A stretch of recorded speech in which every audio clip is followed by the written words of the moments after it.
noite. Prazer imenso estar aqui hoje, lançando esses dois livros, volume 1 e volume 2, Jornalista em Terra de Coronéis, volume 1, e ainda em Terra de Coronéis, segue Jornalista, o livro 2. Antes, gostaria de agradecer à Academia Douradense de Letras, ao Marcos Coelho pelo espaço e pela oportunidade de estar aqui lançando esses dois livros. O primeiro, de 2022, publicado agora pela Bíblia Editora, do meu amigo Rogério, do editor Rogério. Lembro que em Itaporã fiz na gráfica o livro, e como o Marcos contou aqui, sem me conhecer, apenas ele pelo WhatsApp, aceitou fazer o prefácio do livro. Eu digo sempre que quando escrevemos, há muitos talvez a tarefa, o ofício do escritor seja um ofício solitário. Talvez você ali com a caneta e o papel, ou com o cursor do computador ali piscando, esperando ali as suas ideias para você preencher. E eu digo que não. Eu digo que o escritor, ele faz um trabalho coletivo. Apesar da escrita ser algo ali solitário, mas você conta com uma gama de pessoas que contribuem de alguma forma para que essas histórias se tornem acessíveis às pessoas. Tive apoio, como já disse, do Marcos Coelho, que me foi indicado por uma poetisa lá de Itaporã, chamada Nilza Menani, que foi a primeira pessoa que eu procurei quando senti a vontade de escrever. E essa vontade que tinha de escrever não era nada mais, nada menos do que uma luta para tentar preencher um vazio que eu sempre senti. Eu via que a forma, talvez, de lidar com minhas indignações, talvez a melhor maneira fosse, de fato, a escrita. E fiquei muito contente quando fui convidado, justamente pelo Marcos Coelho, num sarau, lá na sede da ADL, onde escutei ele dizendo que a literatura, entre outras coisas, serve para consertar, de alguma maneira, aquilo que não está legal numa sociedade. E ali eu senti, de fato, que eu estava no caminho certo. E por incentivo do Marcos, sempre me incentivando a publicar, foi ele que me indicou o Rogério. Entrei em contato, conversamos numa padaria em Dourados, e ali parece que, eu não sei, parece que ele gostou de mim. Toda semana me ligando, fazendo altas propostas de como publicar o livro. E claro, eu correndo atrás dos meus patrocinadores, correndo atrás de apoio para que tivesse esses livros publicados. E consegui colegas em Itaporã que me ajudaram, me auxiliaram nessa tarefa de publicar o livro. Contei com o apoio do Rony de Itaporã, da R1 Modas, que ajudou na publicação dos livros. O Rony, que é um empresário de Itaporã no ramo de esporte, de confecções, é uma pessoa que você não necessariamente, muitas vezes você vai à loja dele, que é a R1 Modas, vai à loja dele para comprar. Muitas vezes você vai à loja simplesmente pelo prazer de encontrar e poder bater, nem que seja 2 minutos de papo. O fato tem uma energia positiva, encanta. Contei também com o apoio do vereador Reinaldo Piscini, que pensou 2 vezes e ajudou para que esse desejo se tornasse realidade. E quando escrevi o primeiro volume, a ideia é que ele tivesse, de alguma forma, alguma relevância. E acho que fui bem no meu objetivo, porque tive pessoas, amigas minhas, que inclusive está aqui, agradeço muito a Érica, foi também importante, me ligou emocionada, dizendo ter se visto em muitas passagens ali no meu primeiro livro. Então isso acaba incentivando a gente. Não posso negar que tive críticas e duras a respeito do jornalista em terra de Coronéis, pessoas que de alguma forma se ofenderam, pessoas que de alguma forma acharam que era uma crítica direta e reta para ela.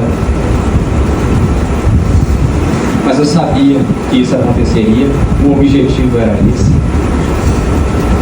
Principalmente quando eu faço um livro e coloco, um livro de ficção, um romance, e coloco se passando em Pedra Bonita, onde a cidade em que eu resido chama-se Itaporã, que o significado é Pedra Bonita, na língua indígena. Mas foi intencional, porque eu queria que as pessoas pensassem politicamente o local. E muita gente se identificaram, gostou, e outras se ofenderam. Então, aí sim, senti que o livro teve a sua relevância. Em 2022, que foi quando fiz o livro, passei por altos e baixos. Muitas pessoas me procuraram sobre a continuidade do livro. E eu confesso que cheguei a pensar em não escrever mais. Novamente, a minha colega que está mais ausentélica, me incentivou a continuar a escrita.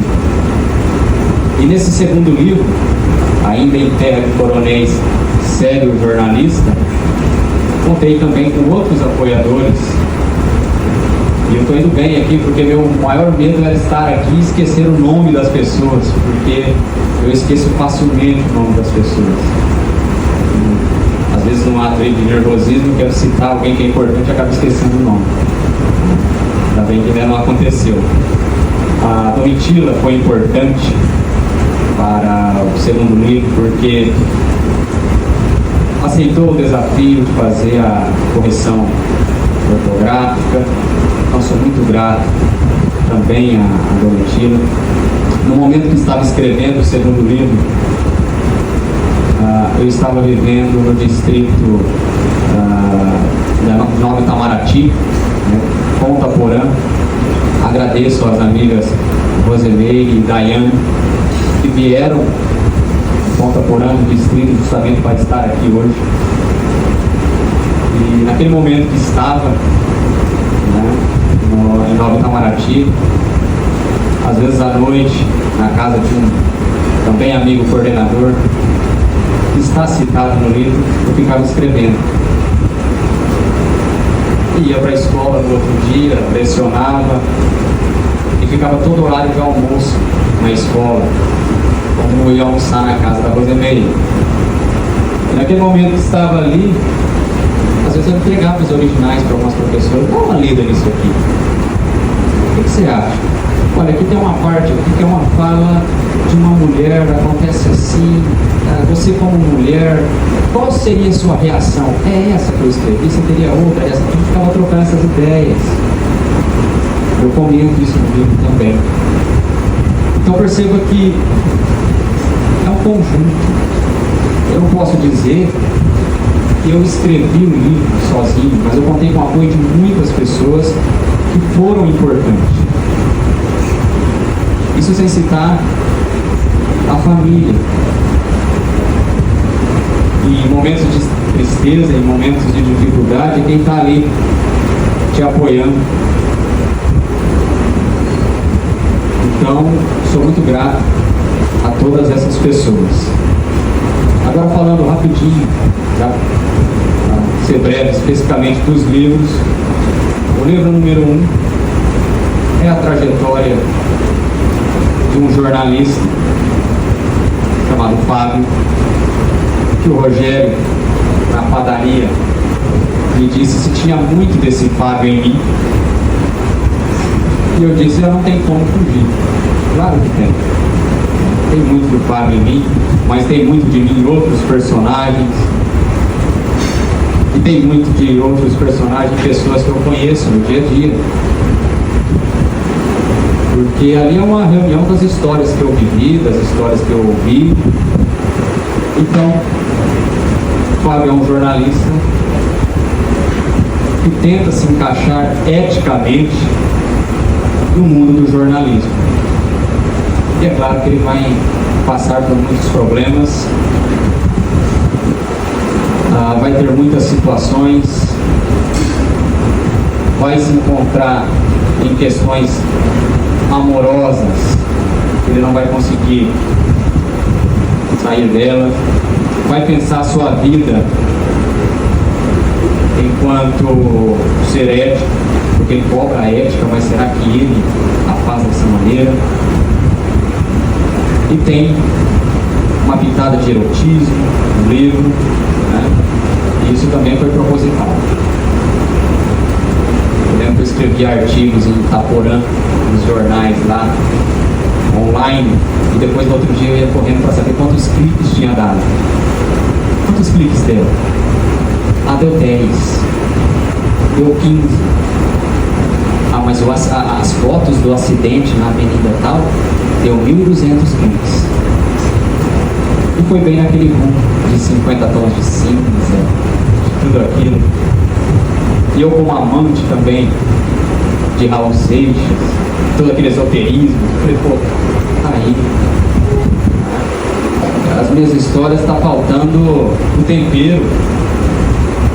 Então, nesse primeiro livro, ele tem um tempero erótico. O segundo livro segue Fábio, mas agora em outra situação,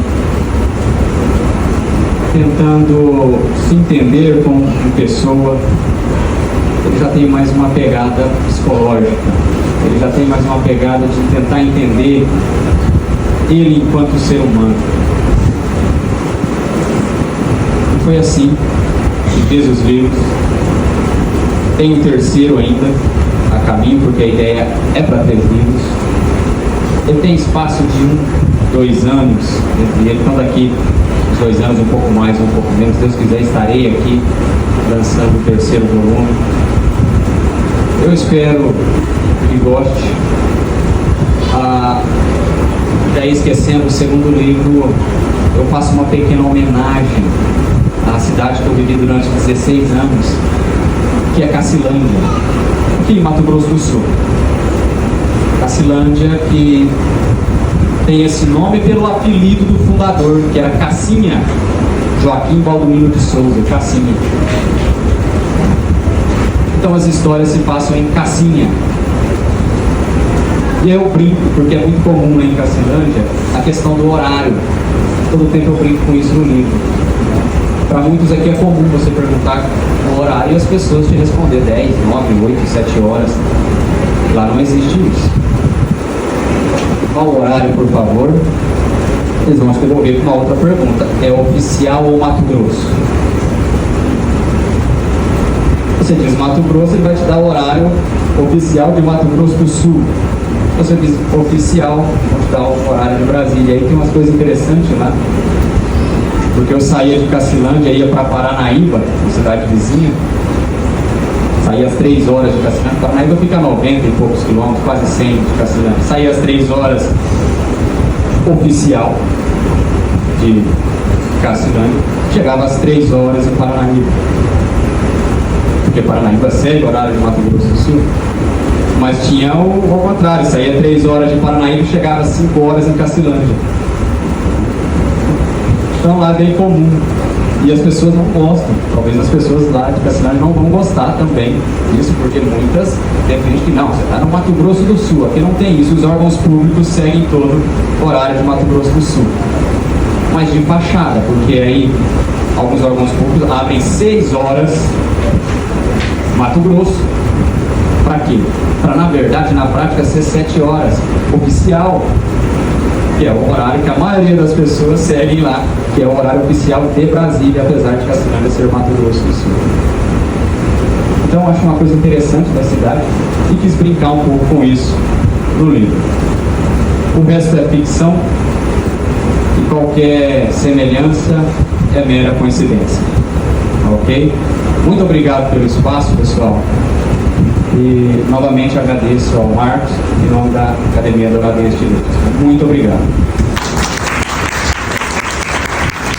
Obrigado, Rafael. Nós temos agora